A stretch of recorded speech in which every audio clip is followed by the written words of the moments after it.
एक कहानी, एक किरण। आज की कहानी है हीरा। एक साधारण सी क्षमता वाला आदमी था।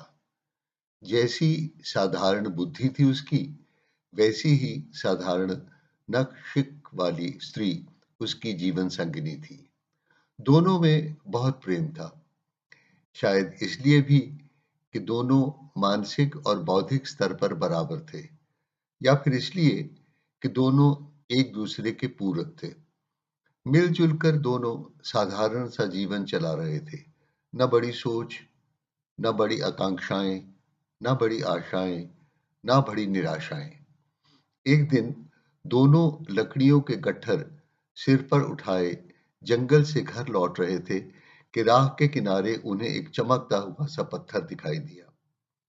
जगमग जगमग सूरज जैसी किरणें फूट रही थी उसमें से। आदमी रुका, पांव से मिट्टी को हटाया। उसकी चमक और बढ़ गई। पत्नी को आवाज दी। दोनों रुके।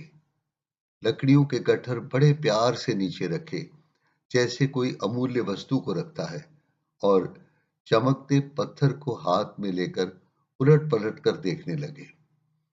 हर कोण से किरणों के झरने से फूट रहे थे। आदमी ने अपनी स्त्री की सूनी गर्दन की ओर देखा और स्नेह से कहा, इसे धागे से बांधकर अपने गले में पहन लो, जीवन का पहला आभूषण या उपहार मानकर। स्त्री ने पति के माथे से पसीने की बूंदें पूंछते हुए कहा, अपनी टोपी में लगा लो, जब ये पत्थर चमकेगा तो तुम राजा लगोगे। फिर दोनों खिलखिलाकर हंसने लगे। बोले, हम भी बुद्धू हैं, इसे जाकर अपने गधे के गले में घंटी के साथ बांध देंगे, गधा भी खुश हो जाएगा। चमकता पत्थर कहीं गिर न जाए, आदमी ने धागा बांधकर पत्थर अपनी स्त्री के गले में बांध दिया और दोनों गांव की ओर चल पड़े, लकड़ियों के गट्ठर सर पर उठाकर। रास्ते में उन्हें एक जौहरी ने देखा। स्त्री के गले में दमकते हुए हीरे को देखकर वह ठिठक सा गया। जिंदगी में उसने इतना बड़ा हीरा कभी नहीं देखा था। जौहरी चालाक था, समझ गया कि इन दोनों को मालूम नहीं कि सूर्य की किरणें दिखाता हुआ यह हीरा अमूल्य है। उसने उन पति पत्नी को बुलाया और पूछा, इस पत्थर का जो गले में पहना है, क्या लोगे? हीरा नहीं कहा उसने जानबूझकर।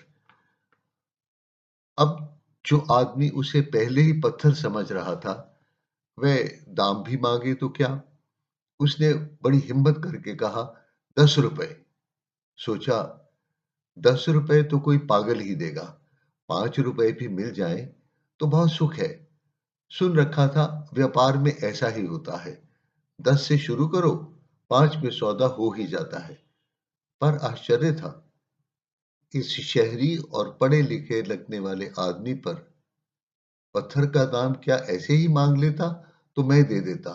पर चलो, जब दाम की बात हुई है तो 5 रुपए में रात को बीवी बच्चों के साथ भरपेट खाने का जश्न हो जाएगा।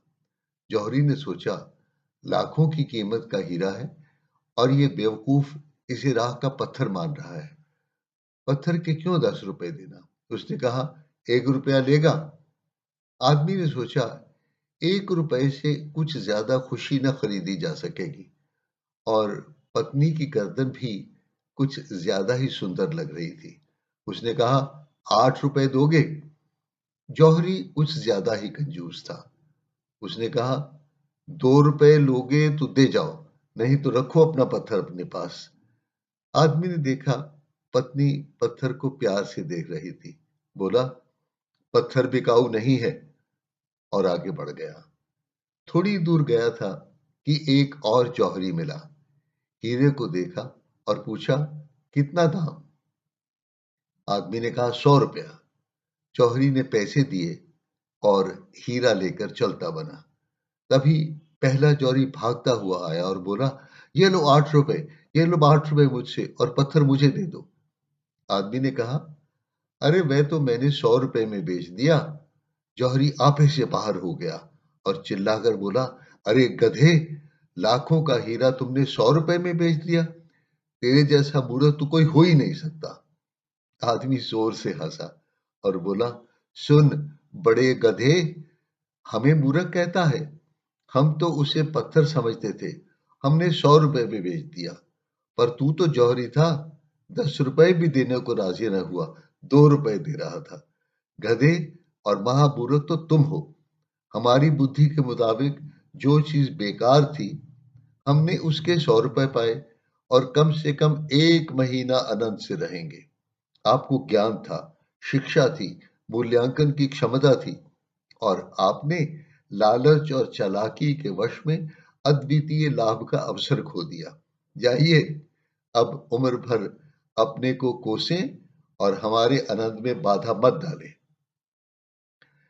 जीवन के मोती बीनने का अवसर हम ऐसे ही खो देते हैं, कभी लालच के वश, कभी कभी अपनी बुद्धि पर अहंकार के फलस्वरूप, और दूसरे की क्षमता का अवमूल्यन करके।